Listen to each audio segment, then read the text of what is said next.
কলকাতা পুরসভায় নজিরবিহীন কাণ্ড, খুলল না অধিবেশন কক্ষের তালা, তাই হাউস বসলো হাউসের বাইরে। চেয়ারপারসন মালা রায়ের অভিযোগ, অনুমতি থাকা সত্ত্বেও খোলা হয়নি ঘর। ক্লাব রুমে বসেই অধিবেশন চালালো তৃণমূল। রাজনৈতিক সংঘাত নাকি প্রশাসনিক অচলাবস্থা, উঠছে বড় প্রশ্ন। কলকাতা পুরসভার ইতিহাসে বিরল ঘটনা ঘটল শুক্রবার। নির্ধারিত মাসিক অধিবেশন টাকা হলেও খুলল না অধিবেশন কক্ষ, ফলে হাউসের বাইরেই বসাতে হলো অধিবেশন। শেষ পর্যন্ত কাউন্সিলর্স ক্লাব রুমে সভা করলেন তৃণমূল কাউন্সিলররা।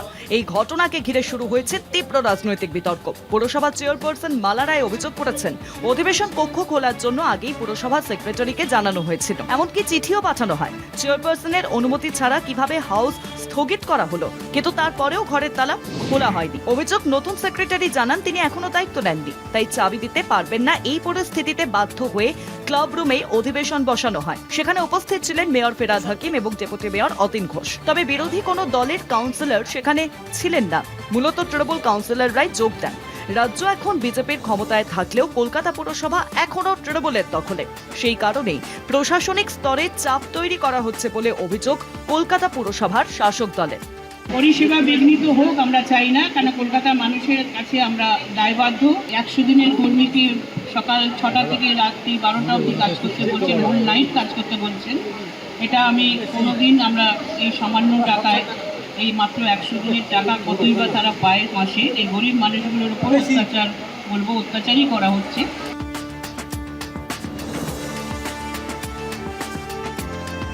এত তড়িঘড়ি করার কি খুব প্রয়োজন ছিল?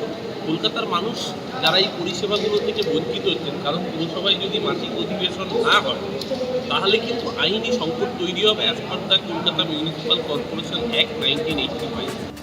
এই ঘটনা শুধু প্রশাসনিক বিভ্রাট নয়, এর পিছনে স্পষ্ট রাজনৈতিক সংঘাত রয়েছে। হাউস ডাকা হতো যেদিন তক্তু মেয়র হতো, আর বিধানসভা ওর মধ্যে যেদিন যেদিন পড়তো বিধানসভা করবার জন্য উনি হাউস ছেড়ে চলে যেতেন, হাউসটা ক্যান্সেল হয়ে যেত বিধানসভায় যাওয়ার জন্য।